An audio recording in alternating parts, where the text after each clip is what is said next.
Hi, this is Candace Crane with Sheridan Honda and Power Sports, and this is I Want to Do That, Women Helping Women Explore the Outdoors.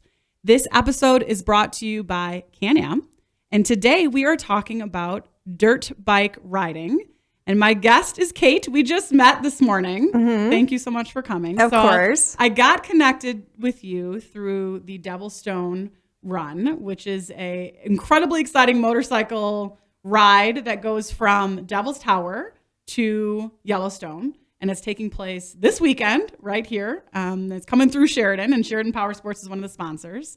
And so when I got connected with you, Cait, I was so excited to ask you to come on the podcast because you have been riding motorcycles for a long time. So tell me about that. Yeah, I've been riding on road for 9 years, give or take. Yeah. I just recently, in the last couple of years, started riding off road.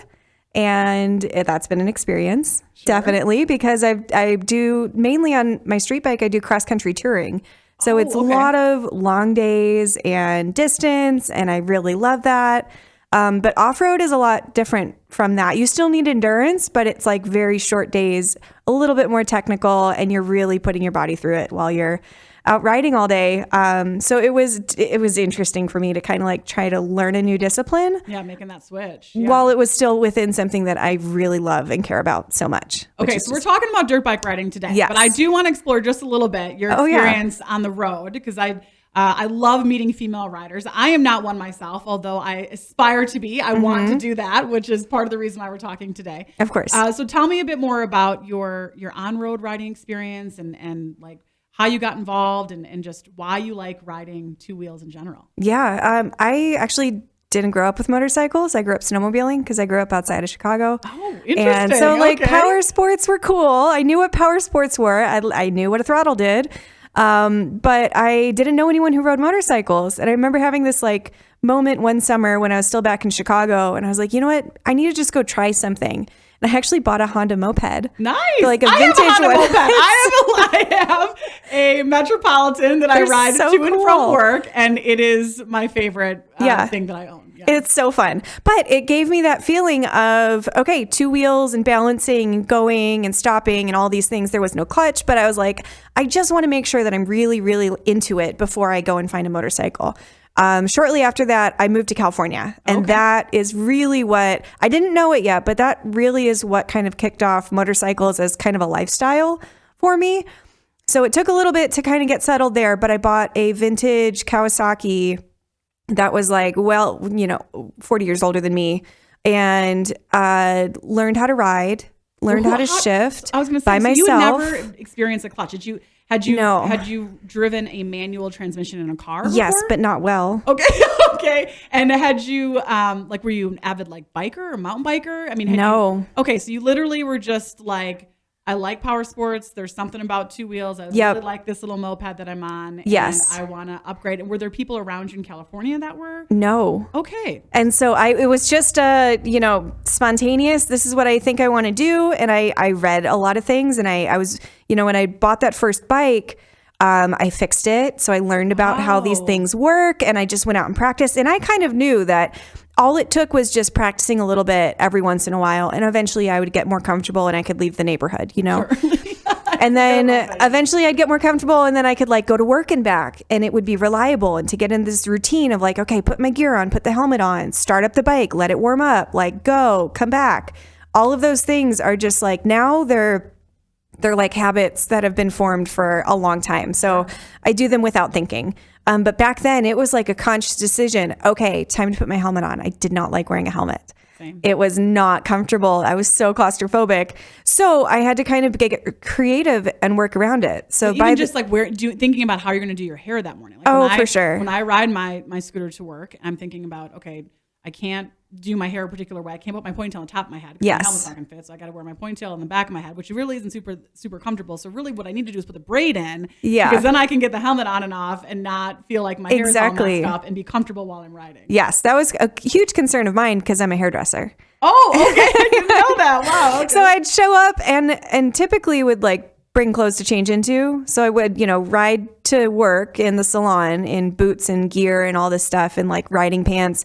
And then I'd bring my sandals and dress to change into, and then I'd change back, and that's a pain in the butt, but it's worth it because then you get to like go home from work and get this like thrill and rush and reminder of like, this is why I do what I do.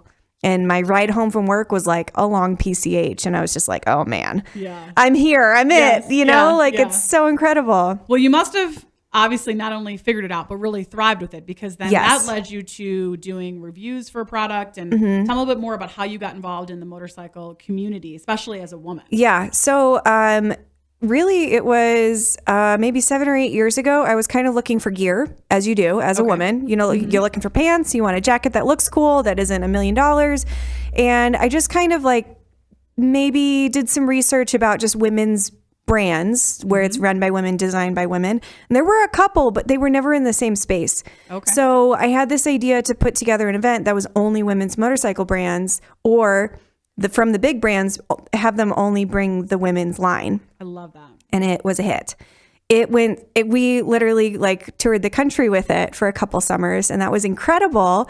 And I'm like very happy to say that I don't really need to do it anymore, because those brands are so well known. They're very established. They're expanding their lines. They're available all over the country, and you don't have to have a standalone women's event in order to get access to that gear. They are producing, they recognize and saw absolutely the appetite for that kind of a gear, and how many women riders there are, and started to produce more. That's super and so exciting. That's incredible, because that's like maybe within the last 5 or 6 years that it's really taken off. The bigger brands are starting to pay attention and put a little bit more effort into their women's gear, which is incredible too.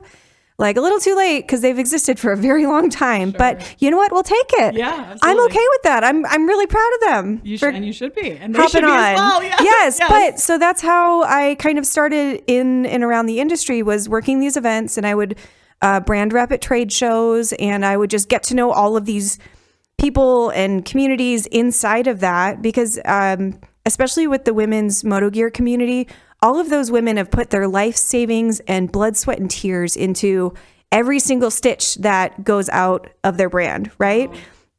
That's a very close-knit group. We're all very like, I say we, as I don't make anything, but like, it's very girl power. It's very help me help you. It's very like but you're a rider. Yes. I mean, and that's the most important component of it, right? You're an advocate, but more importantly, you're a rider who wants to feel comfortable on their bike, and wants to feel safe, but also wants to look good, and you want to feel cute, and you want to know that you can put on your gear and go to work, or go to your happy hour, or go wherever you're going to go, and show up feeling good about the way that you look, and not feeling like I have to wear clothing that is oversized or too long, or just doesn't fit you. Yeah, exactly. Because at the end of the day, that is a safety concern too. If your jacket's too big, the armor's not going to sit in the right space, and it's not going to do its job. Yeah. So it's, But so that's kind of how I like clawed my way into the motorcycle industry, was definitely through the women's side of the community. Okay. Also being a part of the community, I've been a part of riding groups. I've been a part of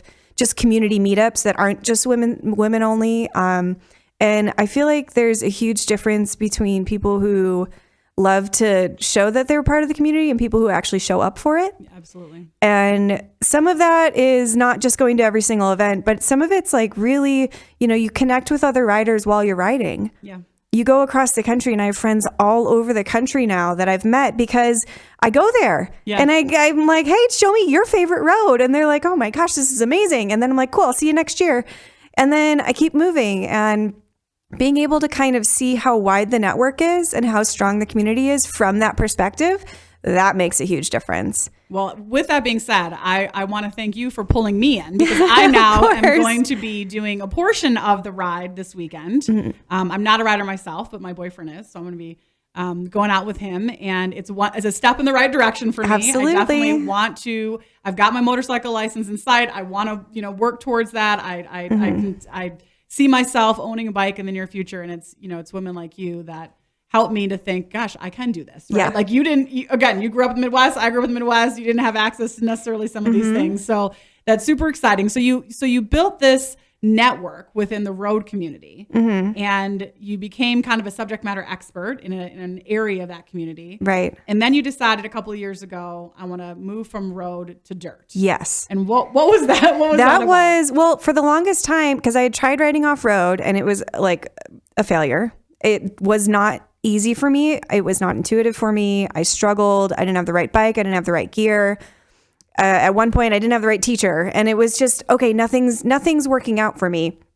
And it took a couple years to kind of get over my own ego of like, I've said it's too hard and I don't like it. And instead I should be looking at why it's too hard and how I can challenge myself to like it. I love that perspective. And it's taken me a lot of years to get to that point, but I knew off-road was different. It takes different skills. It takes different response times. It takes just different muscles in your body to do.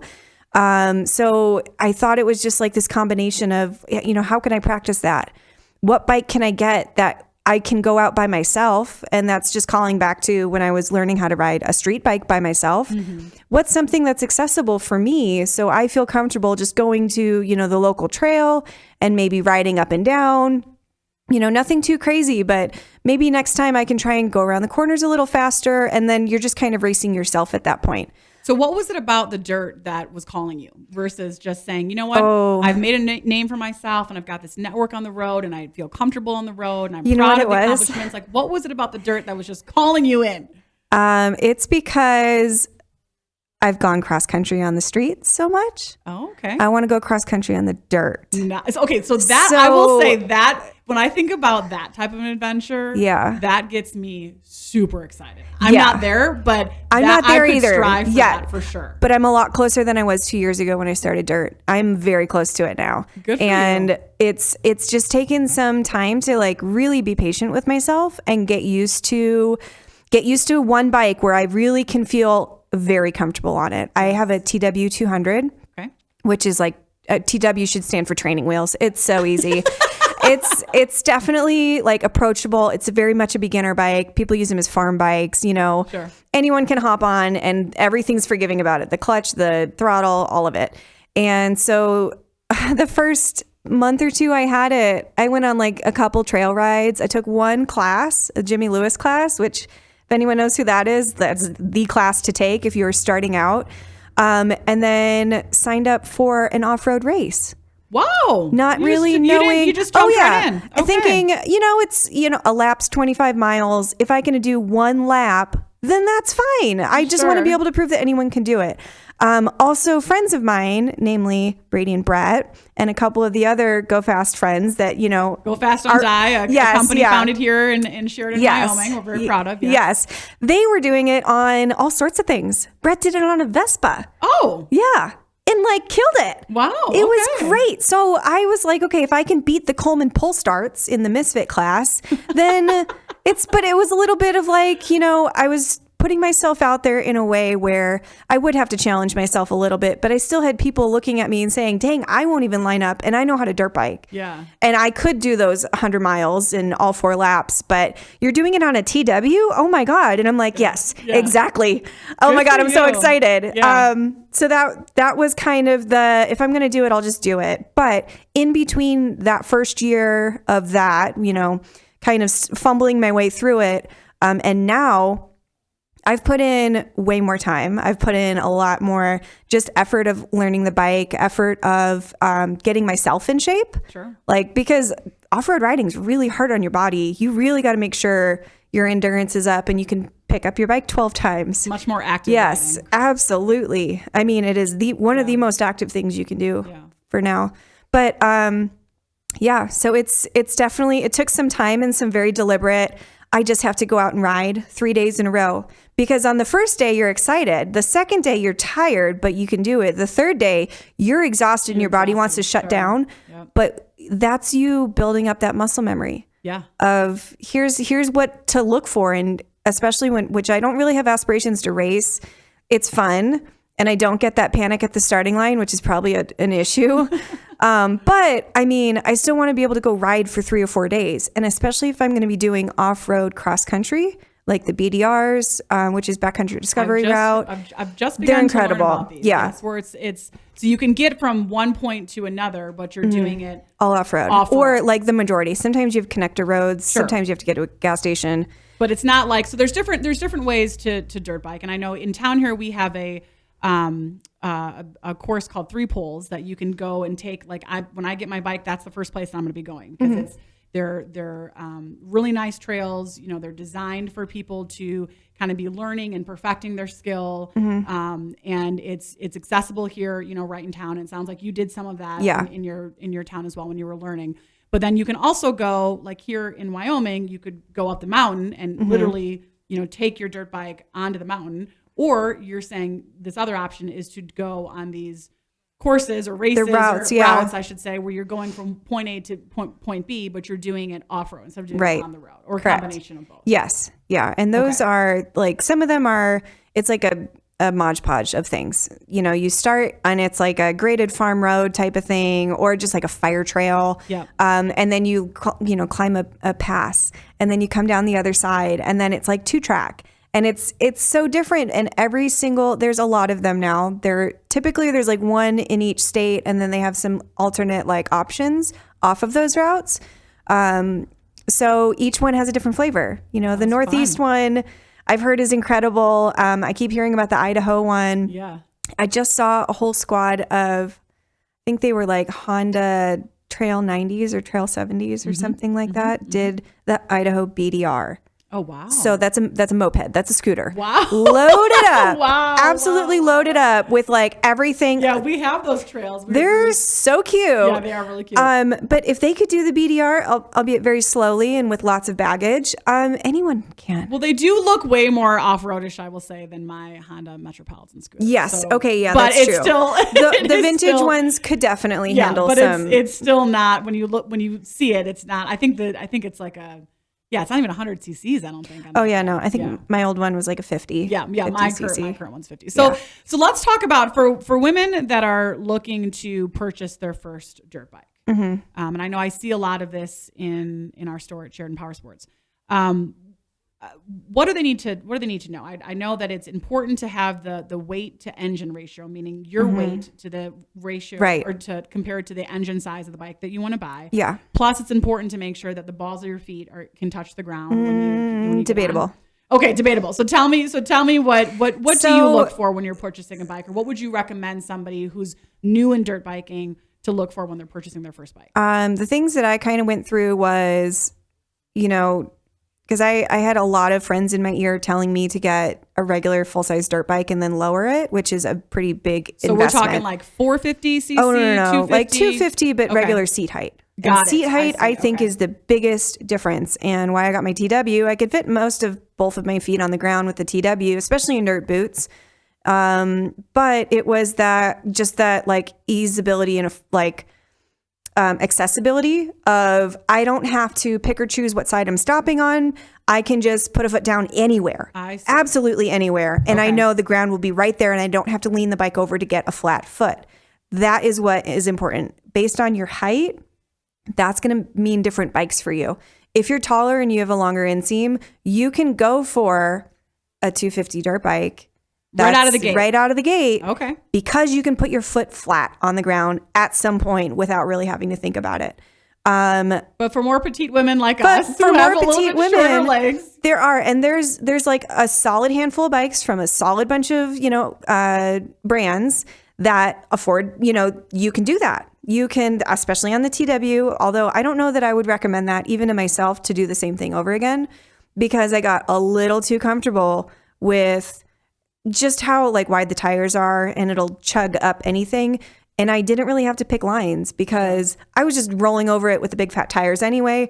Now when I'm on a dirt bike, I have to really be conscious of picking lines, anticipating what reaction I'm going to get from the bike, what the front wheel is going to do versus what the back wheel is going to do. And then what's the next 3, points in front of that I want to try and hit. With the TW, you just can hold your eyes and pin it, and it'll go up a hill. And it'll go. Yeah. That's kind of how my mountain bike is. I have a mid-fat tire on my mountain bike. So it's almost like people look at it and they think, oh, that's your fat tire bike. I'm like, no, that's my mountain bike, because I just prefer to have the larger tires, because as I'm going over that terrain, it makes me feel more comfortable. Yes. But definitely from a technical standpoint, I'm probably not as advanced or as far along as I should be, as far as based on how much riding I've done. So, in terms of the bike, you were talking about the size is important, in terms of how it fits. Right. What about anything like how you're reaching for it? I mean, is any of that make a difference? No. And I want to say, because a lot of when you're dirt biking, especially when you're beginning, standing up is the thing you need to get used to. So I wouldn't even be checking, like check how it is when you're sitting on the bike at a stop. Okay. Right? You don't spend a whole lot of time, unless you're on a road connecting trails, you don't spend a whole lot of time sitting on that bike. So whereas you do kind of want a comfortable seat, that shouldn't be your top priority. Got it. What you should check for is standing up on the pegs and where your body is in relation to, like, are you leaning over the tank? Are your arms straight out? Are your elbows locked? Where do you want to be? Is that where you want to be? Yes, right. So you want to be able like lean forward, but not bend at the waist, lean forward, just move your whole body forward. And you want to be able to look down and see your front fender. Oh. You want to kind of see where the number plate would be. Okay. And then what that does is puts your body in a position where you can lean even more forward if you're going, uphill, or you can lean backwards to put your weight over the rear tire if you're going downhill or going over certain things. And it just gives you that ability to pick one or the other almost instantly. Now, how do you determine this fit prior to purchasing the bike or prior to being out on the trail? Can you do it in a store, or how do you? You could probably do it in a store. For me, I have really bad spatial awareness, so I'm not aware of what my body's doing on bikes. And I've what was very, very helpful for me when I was taking the class in the desert. They do it mostly, it's drills on a dry lake bed. But when I tell you, as a beginner, you want to do those to form new habits. And as someone watching all of these guys coming back after riding their whole lives, they couldn't do even the most simple drills. Wow. They had a no really idea. Good place to yes, start. Okay. exactly. So what helped me was someone taking a video of me doing these like quick stop drills. Where, you're leaning forward over something and then you're like you're almost like sitting down, pushing the bike back and sitting over the rear tire to brake because you want the back to slide a little bit. Sure. I had no idea what my body was doing. So she took a video of me doing this 3 times in a row and showed it to me. And I'm like, oh my gosh, I can see what I'm doing. Yeah. I'm barely moving. Yeah. Like You really think you're need moving. to. You think you're moving you think and you're moving. like barely, squatting and getting back. And I'm like, okay. And I was able to then fix my body positioning and get it to work the right way and actually lock up the rear, which I was like, look at me go. It's amazing. I love this feedback and what you're talking about, because I think that oftentimes, especially as women, if we're intimidated by something, we just get on and we go because we want to prove it to ourselves. We want to prove it to the men that we're riding with, whether that be our friends or our family, even if it's brothers, whatever. And we don't necessarily take the time to be as intentional as what you're describing to learn the fundamentals and learn the basics. Right. And obviously I haven't dirt bike ridden before, but I would suspect, just being an athlete, that when you do learn the technical components and learn how to use the machine the way that it's designed to use, the way that it's designed to be used, and to really allow the machine to do the work, and right. So when you can figure that out, not only is it gonna be more enjoyable, but it's more safe, and you get to be a lot better rider. Case in point, the people that were riding for a long time and had never taken these courses before and didn't know some of the basic stuff. Yes, definitely. Anyone can sit on a bike and pin it and go over most obstacles. It really takes some effort and, like you said, intention to figure out how to, like, doing counterbalancing on a turn or something. And then trying to do that same thing in the sand. Like, I still can't do that. That's really hard. Yeah. So it's not like you learn dirt and then you can do all dirt. Sure. You learn dirt and then you get to learn a little bit of enduro, and then you get to do some desert riding, and then you can go find single track, and then you can get some obstacles done. And it's like all these subcategories where you don't just like ride on some mud and think like, cool, I did it. Yeah. You're like, I'll check that off my list and move on to the next, obstacle. Yeah. So it's great. I'm a person who loves learning new things. The second I say, oh, that's too hard, I can't do it, I have to say, oh, that means I should try it. I gotta focus on figuring it out. And it works. It works. It definitely, I went dirt biking last weekend, still a little sore, but not too much. But it was a bike I'd only ridden once. It was a 252 stroke. So it's power's a little bit different from like a typical newer 4-stroke. 4-stroke, sure. And we were riding on, kind of like choppy trails, nothing too crazy, but we were going a little slower because I had never been on that bike before. And when I tell you that bike did most of those things without me, I won't be lying, but I felt so much more comfortable on it because I've spent the last 2 years on an underpowered bike learning basics. Yeah. Yeah. And then I got the right tools in my hands and I'm like, oh my gosh. What am I doing? So what about if somebody is thinking about purchasing a used bike? What if our female listeners are thinking to themselves, I really want to try this. I'm not sure I want to make that $5,000 to $7,000 investment. Yeah. It's probably what you're That's a looking lot. at for a 125 or 250 cc, which for most women that's probably where you want to start, right, in that size range. So if they're thinking, I'm not sure that I want to do that, but I've got access to some used ones that I can either use or try or buy. Right. What should they be asking the seller? What should they be aware of before they get on that bike? Well, that's literally the phone a friend. Find someone who is a know-it-all about whatever it is. If you don't know anyone, there's lots of information on the internet. Okay. And I want to say, because I've had people reach out who I don't know, and they're like, "Hey, can you come with me to buy this bike?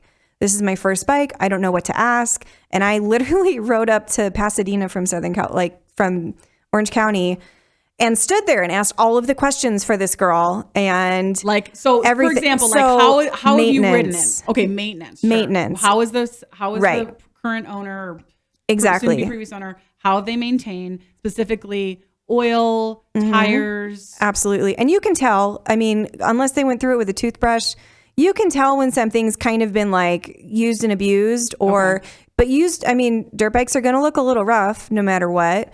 You want to check out the chain. You want to make sure the sprockets aren't all worn down. Okay. And you can I'm sure there's maybe checklists out there where you can be like, hey, if it looks like this, don't get it. Yeah. But also have a good attitude about hey, if everything else is great on it and they're like, oh yeah, I guess I should probably, should have done the sprocket, but I have the spare one. And you're like, okay, that's an easy fix.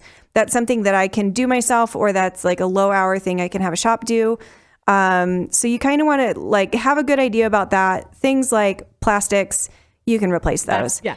And it's interesting too, because I think for me, especially, I tend to be how something looks initially, whether I'm walking into a house or whatever, I'm like, oh, I don't I can't live in this house or buy this house because of the paint on the wall. And it's no, you can change the paint, So yes. Just because it looks a certain way from a like you said, plastics or cosmetic perspective, doesn't necessarily mean it's the right bike for you or it's the wrong bike for you, because it could be the opposite too. Yeah, right? it could be a very well maintained. Hey, this is a beautiful bike, but it's not the right size for you, right, or vice versa. It doesn't look like cosmetically it's in the best shape, but mechanically it's in really good shape. So if someone has meticulous service, everything they use, including what they, another green flag to me is if they've just had it for a long time. Okay. Sometimes because you always get a story, especially with dirt bikes. Sure. You're like, oh, I bought this for my, my girlfriend's kid and he rode it around a couple summers and now we just take it camping. So it kind of,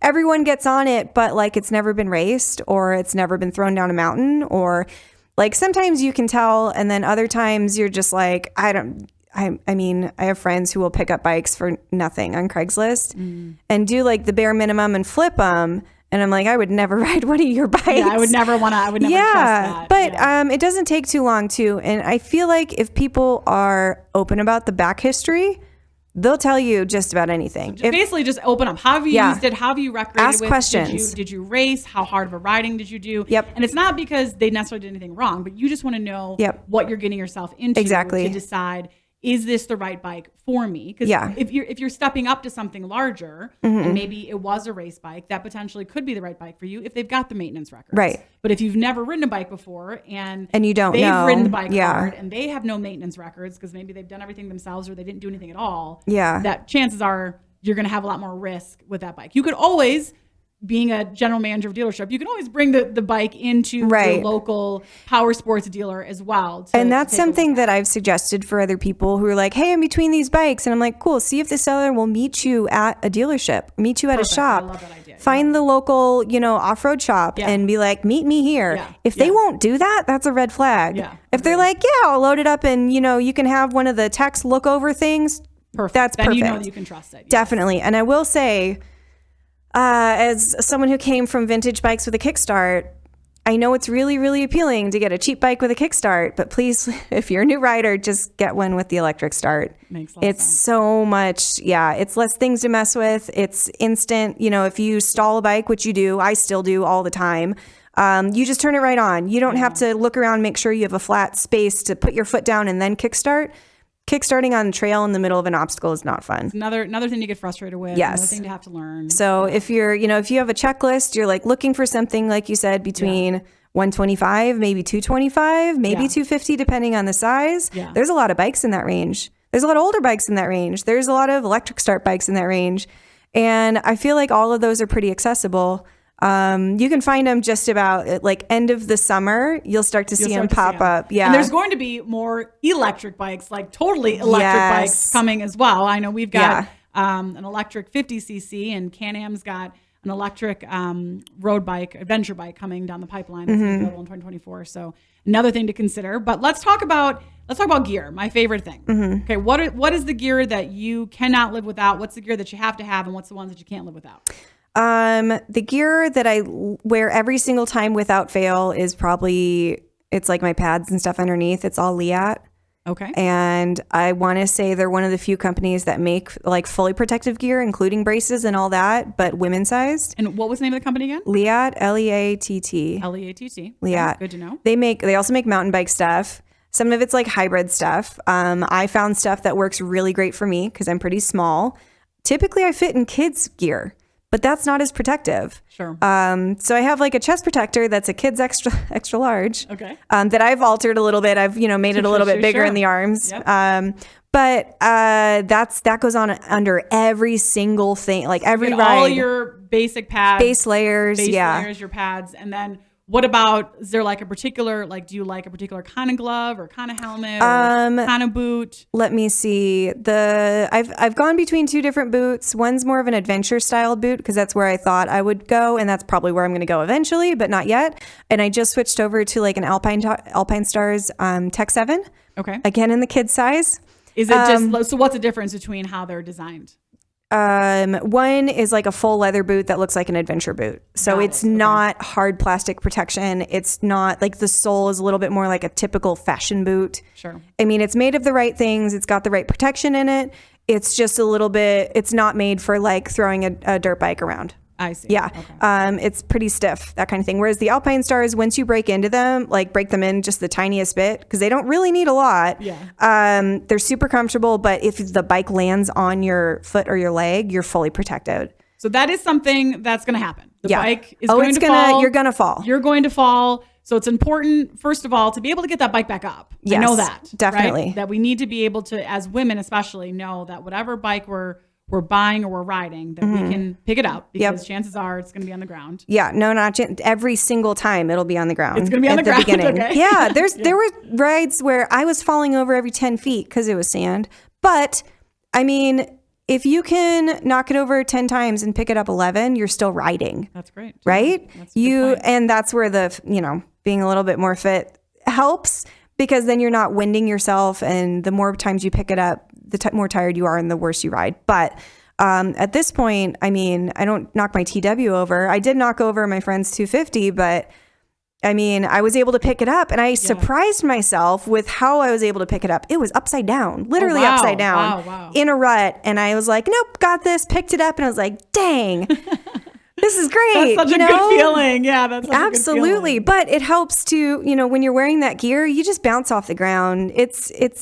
So don't skim on the gear is what I'm hearing. Don't skim on the gear. You can find stuff that's a little bit cheaper until you really decide. Because I'm very like, I don't know if I'm going to like this. I want to get cheap gear first, and then I'll invest in something later. And I do the opposite. I go like full bore with the expensive things, and then half the time I'm afraid of that. I don't like I'm afraid of that. Or like a component of it, but I don't like the whole piece. So then I end up having to try something else. And definitely. And I ask around a lot. I think I'd borrowed gear from people sometimes, or I luckily have a friend who's the exact same size as me.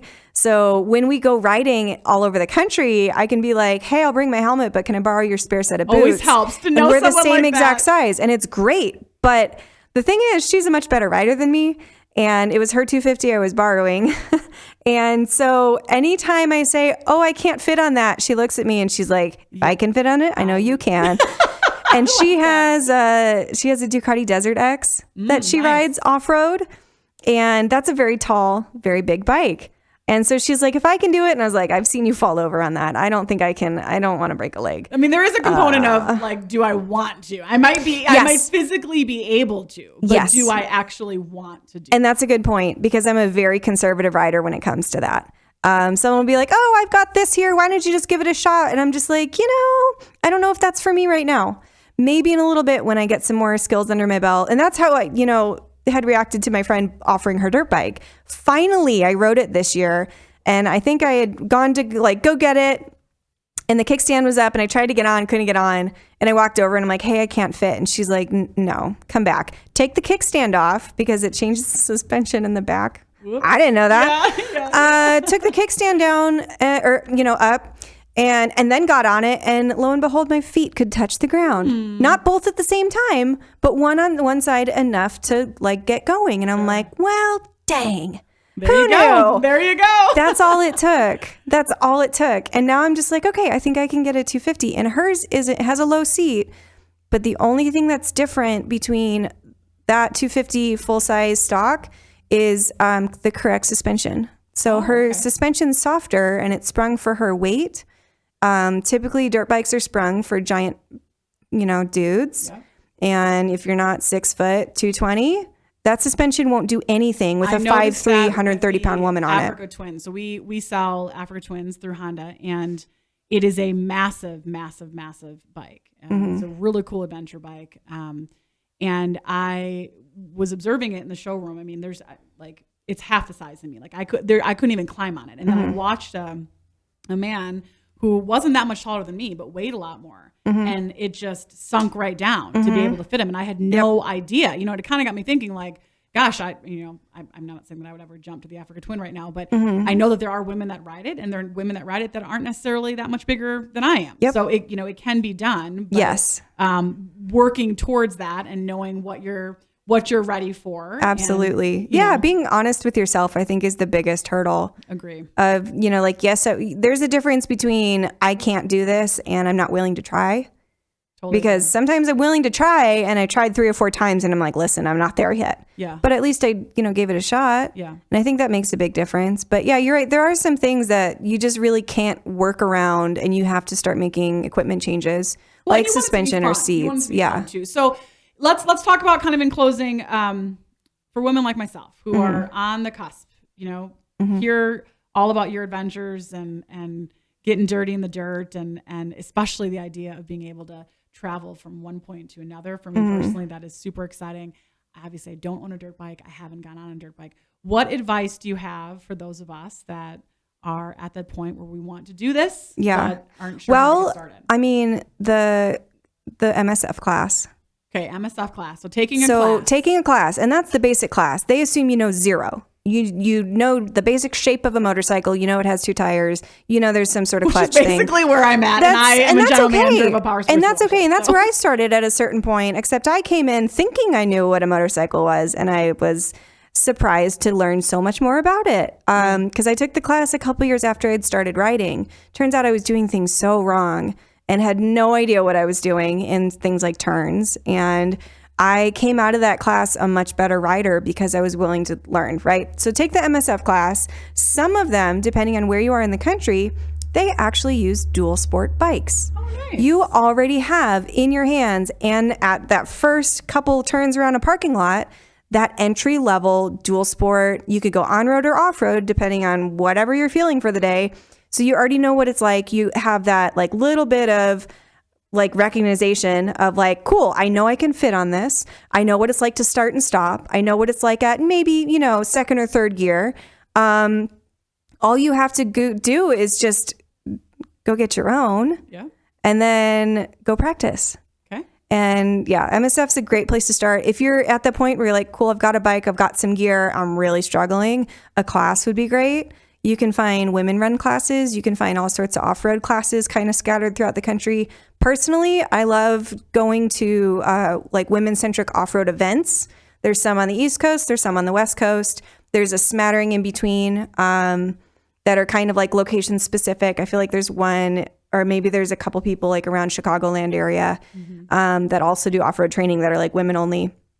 But what that does is it gives you this little bit of a security blanket around you. All these women are like, girl power, you can do it. I love it. I went to an all-women surf camp to learn to surf in Nicaragua, and it was, you really can just kind of let your guard down when you are learning of a sport, especially a very physical sport, and one that can be intimidating, surfing or dirt bike riding. Like, there's a lot you don't know. It can be very frustrating, and you're going to fail a lot more than you're going to be successful as you're learning. And just to be around other women and other women participants and other women instructors. Like for me, it was all women. There was no men involved. And it just really allowed me to focus on being the athlete that I know that I am and being able to ask questions without feeling silly or like I should know something or that somebody's going to be impatient. But also knowing that these women aren't going to let me slide either, right? Yeah. Like they'll hold you. Women. Yeah, they'll hold you to accountable. Exactly. And they'll turn around and say, "Okay, let's go practice over here." That's an example. I've done it too. I'll show up somewhere and someone will be like, "Oh, your bike," and I'm like, "Get on it, ride it. Yeah. Tell me what you think." Yeah. Like I will like put them on something if they're like, "Hey, I'm interested." Great, go check it out. And they'll do the same to me. I'll be like, "Dang, your bike looks so cool," and they're like, "Well, here's the key." Well, kind of like your friend said, if we're the same size, if I can ride this, then you can ride this, right? Yes. And I think that that's part of establishing that network of women when you are exploring a power sport or even exploring the outdoors. There's an aspect of feeling more comfortable and feeling like you can ask more questions, but also there's that aspect of they're not going to let you slide because they are women as well, and they have figured it out, and they didn't just wake up one day and have, more athleticism or more know-how. They had to do the same thing that you've been doing the last couple of years with figuring out how to teach yourself and how to become proficient in this new sport. And definitely, even though you had the training of the on-road, it was a whole different world. So taking a class, finding that network of women, leaning into other people that that have it and just asking them, what do you know, or can I try it, or can I borrow some of your gear? Never be afraid to ask questions. Although overarching all of this, seat time. Get your butt in the seat. You just have to go the first time you ride versus the 10th time you ride, and keep track. I keep track of a lot of things. I have a actually really cute story about that. But the first time you ride to the 10th time you ride, you're going to see a huge improvement. 10th to the 20th, another huge improvement. Month 1 versus month 6, you're not even going to recognize your riding style.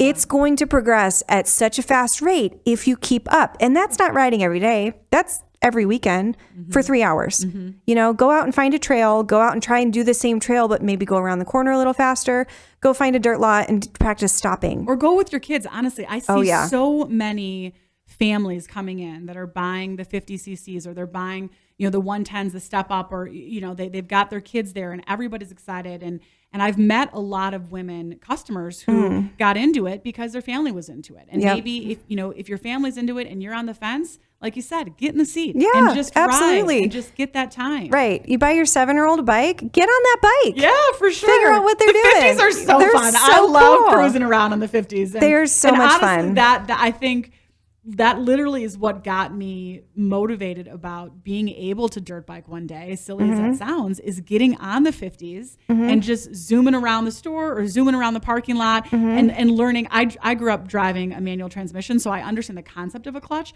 but I had never used a clutch on a bike before. So being able to transfer that knowledge to the bike and just learning on a bike where, if I fall over, I'm like so close to the ground, it's just this tiny little thing, but it helped me to understand the basic mechanics of how to use the clutch. And then I started to get excited about it when I could get through those gears quickly and I could, get through them on the turns, even if it's just around the parking lot. I'm like, dang, I can do this. Like I can do this. It's intimidating and it's a little nerve wracking. And it's like, what do I actually need in terms of gear and, training and all of that? But yeah, like you said, if you have exposure to a 50 cc, get on it because they're super fun. Absolutely. Anything to kind of light that spark.